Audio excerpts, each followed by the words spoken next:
Bonjour à tous, bienvenue dans le 12h30 de RTI2 au sommaire. C'est la saison des pluies dans le district autonome d'Abidjan. Pendant cette période, plusieurs familles vivant dans les zones à risque se retrouvent dans des conditions de vie très précaires. Nos reporters se sont rendus dans la commune d'Anyama. Leur constat dans cette édition. En République démocratique du Congo, l'armée du pays accuse le Rwanda d'avoir bombardé une école sur son territoire, tuant 2 enfants. Merci de suivre l'information sur RTI2. Ça y est, nous sommes de plein pied dans la saison des pluies, une période qui survient non sans conséquences. La preuve, des familles vivant dans des zones à risque sont obligées de subir un exode suite aux différentes mises en demeure des autorités. Une décision pas toujours respectée selon nos équipes qui ont fait le constat dans la commune d'Anyama. Dama vit dans cette cour située dans une zone à risque depuis 3 ans dans la commune d'Anyama. Elle et ses voisins y vivent dans la quiétude malgré la mise en demeure des autorités. Nous-mêmes, on est ici, ça ne nous plaît pas, mais ça fait des situations. Aujourd'hui, si tu fallait prendre un séjour simple, là, on va te dire 40 000, soit 35 000. Les maris ne travaillent pas comme ça et tous sont les chauffeurs. Moi, mes parents sont jusqu'à 20 au nord. C'est pour cela qu'on est toujours ici. Sinon, si mes parents étaient à côté de moi, le monsieur peut aller, lui c'est un garçon. Peut-être lui peut se défendre ailleurs. Moi aussi, il peut me débrouiller pour aller chez mes parents. D'ici, on va avoir solution. Quant à sa voisine, Marie-Jeanne, dans la même situation, elle essaie de se trouver une famille d'accueil depuis le début de cette saison de pluie. Quand il pleut, quand ça vient, dans la journée comme ça, là, on ne voit pas que ça rentre dans la cour. Mais c'est la nuit. Des fois, quand tu veux sortir pour pisser, tu vois que la cour est remplie. En tout cas, quand ça vient, il trace ça au mur. Ça remplit, ça vient avec les caca, les ordures, les poubelles. On ne peut pas regarder. Mais on est obligé de vivre dedans comme ça, parce qu'on ne peut pas louer une maison. Quand tu descends dedans, ça t'arrive ici. Donc on ramasse les affaires pour aller garder devant là-bas. On finit de ramasser les choses. Et puis, on s'en va chercher où on va aller vivre. Heureusement, à environ 500 mètres de sa maison, Marie a trouvé refuge chez sa cousine en attendant d'avoir plus de moyens de se reloger.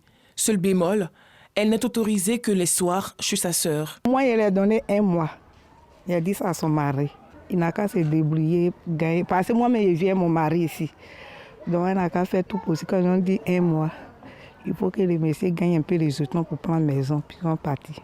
Si certains riverains continuent de vivre dans ces zones à risque malgré la mise en demeure de la mairie, d'autres ont définitivement quitté les lieux. On vivait ici, mais face aux inondations, on est quitté. On est quitté. C'est moi et mon tonton même, on vivait ici. Maintenant, la mairie est venue nous dire, on a quitté. On vit chez notre tante. C'est si je vivais avec mes parents, ouais, même nos salons. C'est si on habitait. Et puis un jour, on a reçu la visite de la mairie d'Anyama. Il nous a mis en demeure pour qu'on quitte les lieux pour qu'on puisse vivre en famille bien heureux. Parce que le lieu est vraiment dangereux pour nous. Le déguerpissement de ces zones à risque a débuté et les autorités exhortent les populations encore sur les sites à les libérer en vue de préserver leur vie. La saison des pluies provoque également des difficultés de mobilité. Illustration dans la commune d'Adjamé. Dans cette cité commerciale d'Abidjan, chacun a sa stratégie pour vaquer à ses occupations. Des chaussures imperméables aux bottes, tous les moyens sont bons pour circuler confortablement. Nous sommes garés par Gasso Reconné.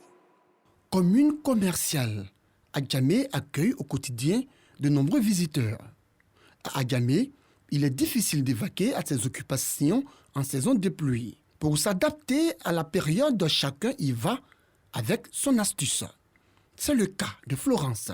Venue de Dabou pour ses achats, Florence a dû enfiler des bottes pour faire ses courses. Quand il pleut, tu ne peux pas marcher sans bottes. Toi-même, tu as tes salipas, tu as peur que tu as porté à l'eau, ça va sur toi. Donc, bottes, ça te permet de bien marcher et puis tu as fait tes achats vite pour passer.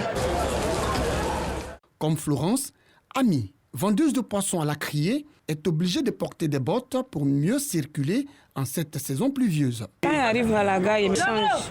Quand il a fini de suite, là, il a porté mes tapettes là pour partir à la maison.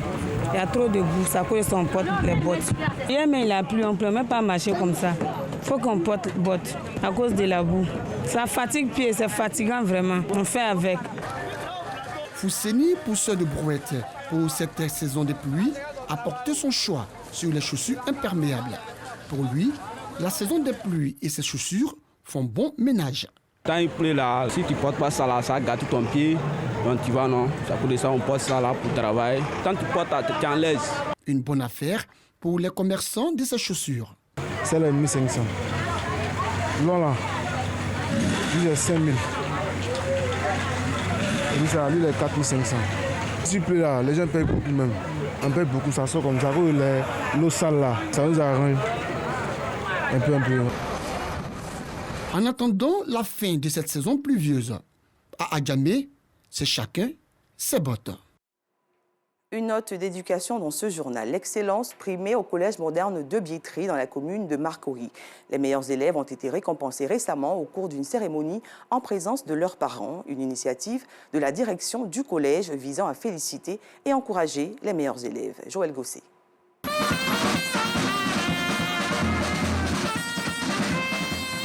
Le Collège moderne de Biétry célèbre l'excellence après une année scolaire studieuse. Les plus méritants ont reçu des prix d'honneur. Je suis fière de moi. Je suis fière aussi de ceux qui m'ont encouragée à avancer. Et je remercie aussi ceux qui m'ont formée. Je me sens bien parce que j'ai eu mon tableau d'honneur. Je veux dire merci aux professeurs de nous avoir éduqués comme les enfants.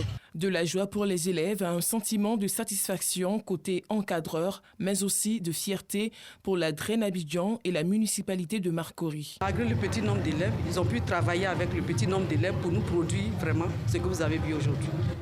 Nous sommes vraiment heureux. Nous allons accompagner le lycée parce que c'est sur notre site que tout se passe. Koulibaly Ousmane, directeur du guichet unique du ministère de la Construction, du Logement et de l'Urbanisme, par ailleurs parrain de la cérémonie, a félicité encadreurs et apprenants pour le travail abattu. Avec ce qu'on a vu comme les différents prix qui ont été décernés aux enfants, ça veut dire que le corps enseignant a travaillé vraiment d'arrache-pied pour donner vraiment le meilleur d'eux-mêmes pour que les enfants soient vraiment très bien formés. Et nous voulons vraiment déjà dire merci à tout le personnel, avec à sa tête Madame la principale.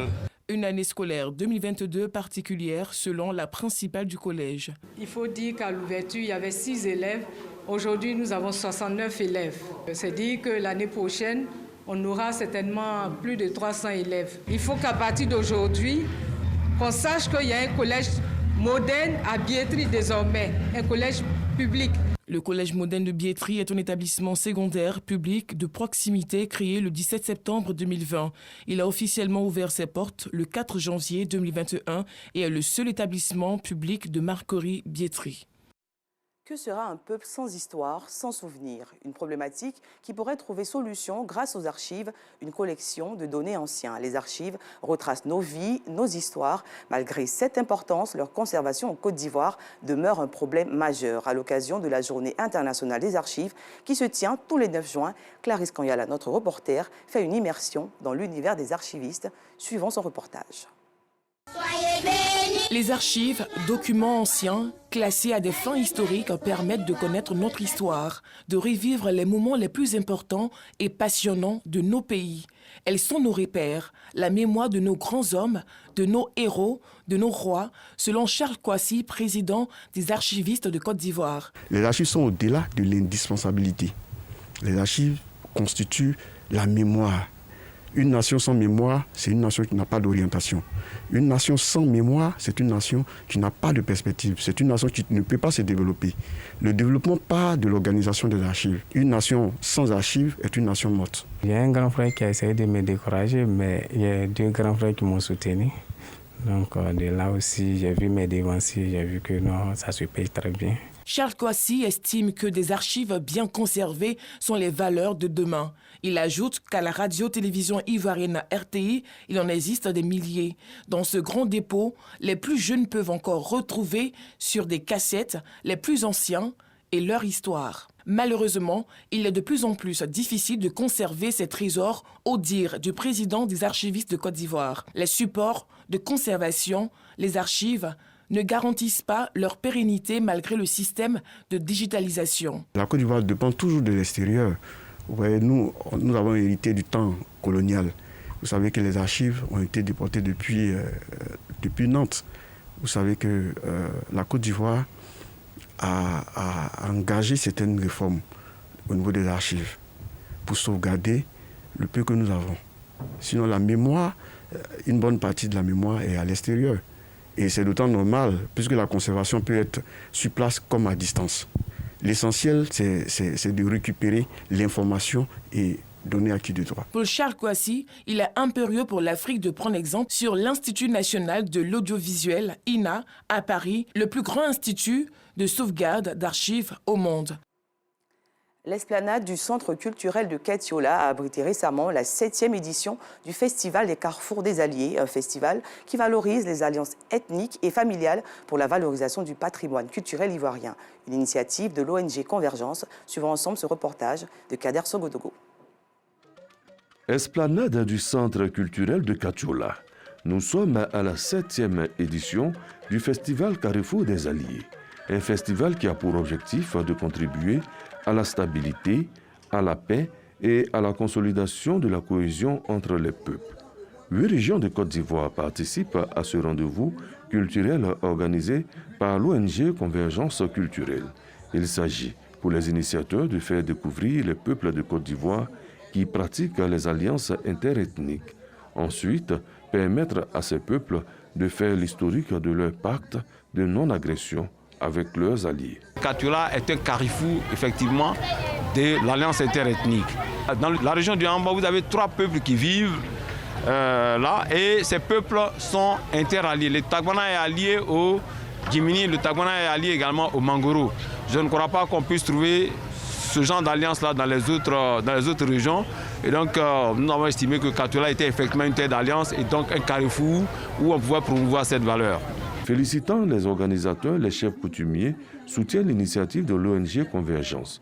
Selon les garants des us et coutumes, la tradition des alliances connues par les ancêtres pour créer le vivre ensemble et poser des pactes de non-agression est un riche héritage à renouveler sans cesse. Les alliances interethniques sont aussi un outil essentiel pour la chefferie traditionnelle pour pouvoir régler les problèmes de conflit et instaurer la paix dans notre localité. En marge des cérémonies culturelles, un panel dénommé le rendez-vous de la jeunesse est organisé. Une rencontre pour parler de la place des jeunes dans la prévention et le règlement des conflits, mais aussi une formation sur le montage de projets. Plusieurs groupes artistiques composés de danses traditionnelles, de masques, de lutteurs traditionnels et de troupes théâtrales, ainsi que des artisans venus de 8 régions du pays ont participé à ce festival qui a duré 7 jours. Ouvrons la page de l'international à présent. En République démocratique du Congo, l'armée accuse le Rwanda d'avoir bombardé hier après-midi 2 zones de la province du Nord Kivu dans la zone du pays. Des obus ont touché une école. Bilan, 2 garçons tués. Ils avaient respectivement 6 et 7 ans et un autre grièvement blessé. La police indienne a tué 2 personnes et arrêté une centaine d'autres lors de manifestations organisées par des musulmans. C'était hier dans la ville de Ranchi, à l'est du pays. Les manifestants protestaient contre des propos jugés insultants à l'égard de Mohammed, le prophète de l'islam, lors d'un débat télévisé. Des mots tenus par une porte-parole du parti du Premier ministre Narendra Modi. Et pour terminer, 10 ans de prison pour Janine Agnès, 54 ans, présidente de la Bolivie. Un verdict prononcé hier par le tribunal de première instance de La Paz. Elle est accusée d'avoir accédé à la présidence de manière anticonstitutionnelle sur fond de manifestations de masse liées à des présumées fraudes électorales dénoncées par l'Organisation des États américains. Fin de ce journal, merci de l'avoir suivi. Je vous retrouve demain, 12h30.